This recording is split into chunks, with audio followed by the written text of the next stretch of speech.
Bend Around the Wind by Skylia. Chapter 18, Gift of Gods. Stark recovered quickly from the events on Key End. With the elixir working its course through his body, he was back to normal in no time. Well, maybe better than normal. The day after the incident, he was quite vocal about his recovery and a certain side effect.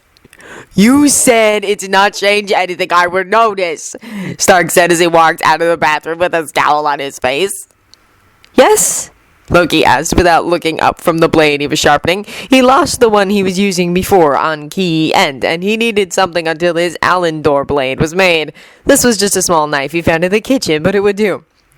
"Are you kidding me? I look like 5 years younger, or more," the human exclaimed. Loki looked up at him.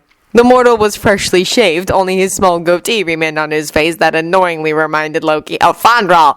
His hair was wet too, falling before his eyes a little. Now that he really looked at him, the skin on his face did look a little smoother. Some of the crow's feet were gone from around his eyes as well. He did not look considerably younger though. "Or maybe this is how you're supposed to look like, if you'd lived healthier, that is," Loki told him. There was a small chance that the elixir might have fixed things like some of the signs of aging. Aging was the accumulation of damage in the cells and organs, almost like a disease, really, and the elixir was meant to help the body repair damage. "No, I know what I'm supposed to look like. This is not how I'm supposed to look like. This is how I looked like a few years ago." Loki shrugged. "Aging is a type of damage in the body, so I suppose the elixir repaired some of that. I have never seen it used on beings that actually age so quickly as you humans do, so I do not know." "Right, you don't age. We age just very, very slowly," Loki told him. "So you're really 1,000 years old?" Tony asked. He assumed that it was correct, but he never bothered to ask. "In Midgardian years? 1040 or so. It's not like I know my actual birth date." "How come?" Loki looked up at him and hoped his expression was easily understood. "I do not wish to discuss that." Stark frowned at him. "Is this about the adoption thing?" Loki slammed his blade down on the table and glared at the mortal. "I will not discuss that! Not now, not ever, and especially not with some stupid mortal." Stark put his hands up in a placating manner. "Fine, okay, it's just weird." "There was no other option, Stark, do not forget that. You're alive, so you have no reason to complain." "Yeah, no. I wouldn't mind a full list of possible side effects, though." "Unless you start noticing negative side effects, I couldn't care less." "Fine," Stark effed. "Surely losing a few wrinkles is not something so terribly bothersome." "No, not really." Stark shrugged and started toweling his hair dry. "Then stop bothering me!" With that, Loki went back to sharpening the knife. "So, I was thinking." Loki put the blade down. He really started to dislike everything that came out of Stark's mouth when it started with that sentence. "That thing you said about the Allspeak, that my mind couldn't handle it. How much of it was true?" "I thought we discussed this already. Why are you bringing it up again?" "Because if we get separated, I'm screwed, and I don't like that," the human said. "I doubt being able to speak with those savages would have helped you." "Who knows?" Stark asked. "They did talk to me about something. If they could have understood me, maybe I could have done more. Offer them something, lead them astray, or at least slow them down a little. It's easier to play someone or even trick them if you know what they want." That was certainly true. Stark had quite a mouth on him and a quick mind to work with. His inability to speak to anyone robbed him of one of his biggest assets. And also from his biggest liability. Sometimes the human did not know when to shut up. His mouth could also get him in trouble.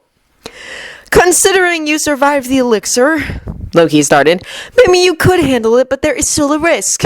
There will always be a risk. It is just smaller now." "Yeah, that's what I thought," Stark said as he put the towel down and sat on his bed. "Give me some numbers. On a scale from 1 to 100, how much chance there is that I will be able to use the Allspeak without any damage to my brain?" Loki had to think about that for a moment.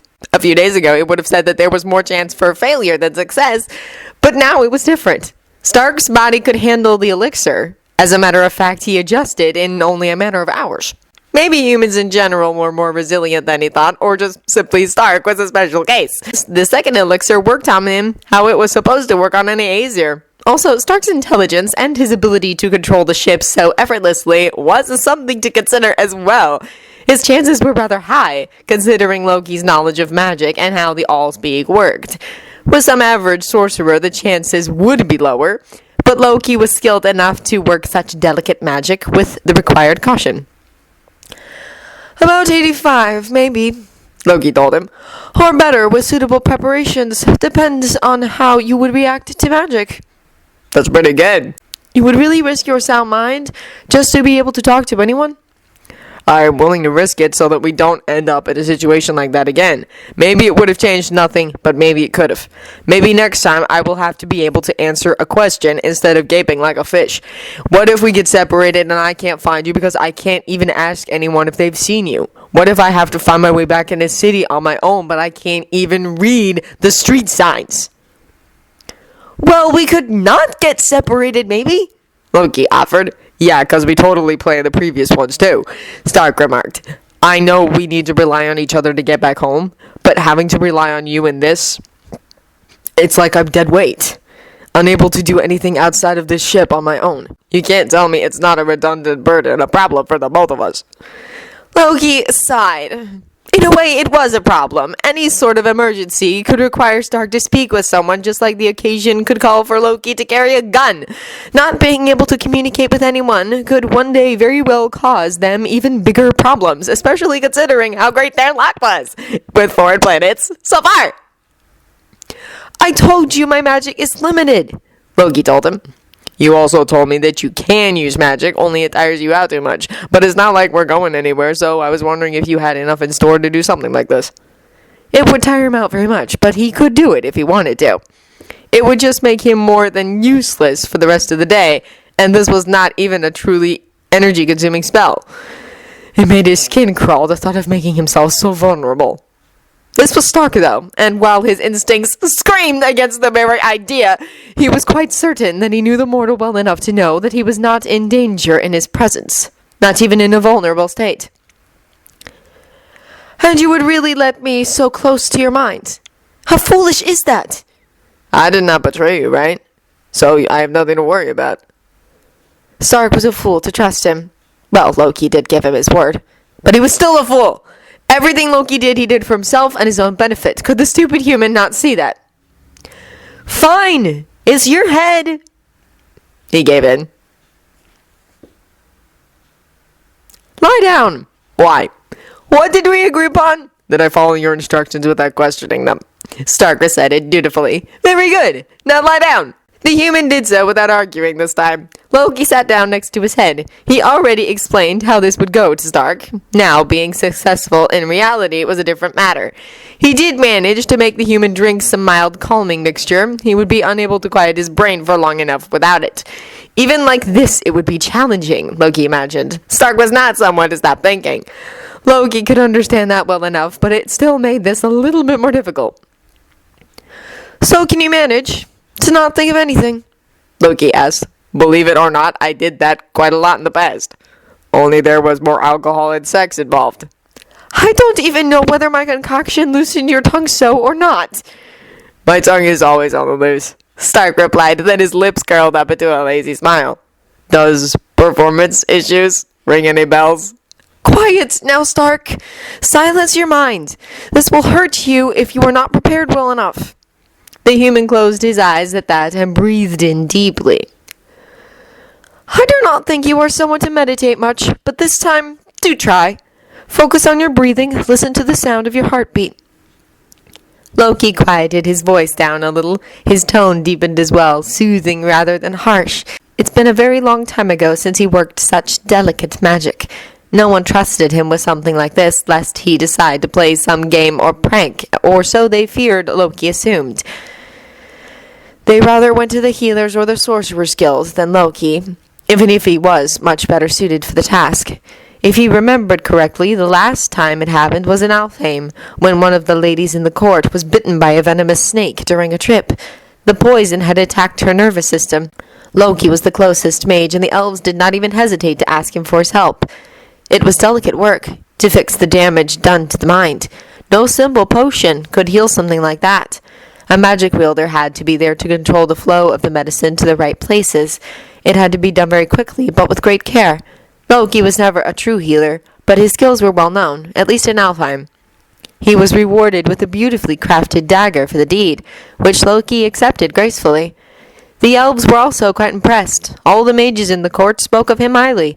Not that it brought him any praise back on Asgard healing some girl. Not exactly a tale one could tell in the great hall during a feast. The girl was an ice elf, he remembered suddenly, merely visiting the Losfar court as an ambassador of the Kaldafar of the frozen lands of Alfheim. The memory of her bright blue skin burned in his memory brighter than ever despite how many years passed. Her eyes were blue as well, just like her long hair. It was strange to remember that now, considering. He pushed the memory away, focusing on the task at hand again. He placed his hands on Stark's head and shushed him when he moved a little at the touch. "Do not fight me," he said. "Just let it happen, like when you open your mind to the ship. If the path is free, the magic won't cause any damage." Stark tensed for a moment when Loki finally reached inside and grabbed hold of his power, letting the magic free. He immediately felt how it started draining him. The Allspeak was old magic and something that's been in his very core for as long as he could remember. He only needed time to understand its inner workings, but its presence he could always feel. Sometimes he wondered how the Aesir could be so ignorant, not being aware of the presence of such magic inside of them. There was a bit of resistance at first, so Loki did not push. "Do not fight me, Stark. I will not hurt you," he told him. He waited a few moments then. The human took a few deep breaths and Loki felt the resistance crumbling away. Very good. He wasted no time in reaching out with his power, linking it to that core, that bundle of magic that was anchored deep in Loki's mind as it was anchored in the mind of all those that carried the gift. He only needed to plant it like it was a seed and urge Stark's mind to make it grow, so that it may bloom inside and grow large enough to be of use. For small children, the seed of magic was planted before they could speak. Thus they knew nothing but the Allspeak.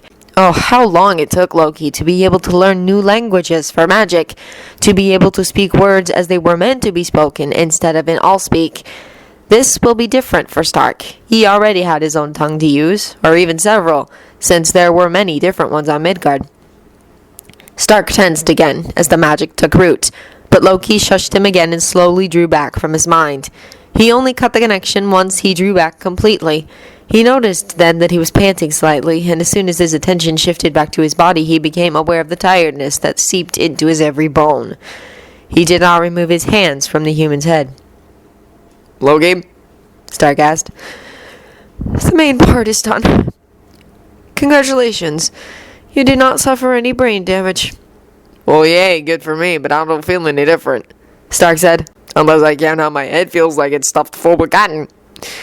"No, you wouldn't feel anything. First, you need to learn to use it. Become aware of its presence." "And how could I do that?" the mortal asked. "You only need to listen," Loki told him. "Long ago, I learnt the language of the elves, the tongue they used and still use for many reasons, despite having the gift of the Allspeak." "Why?" "For magic, of course," Loki answered. "But how did you learn a language if you can already understand everything?" "That would require quite a long explanation, which I do not feel like giving." "Your fingers are cold," Stark said out of nowhere. Loki pulled his hand back from his head. "No, it made it better. The cotton situation in my head, I mean." Loki did not reply to that. "I will speak to you in the elven tongue," Loki said.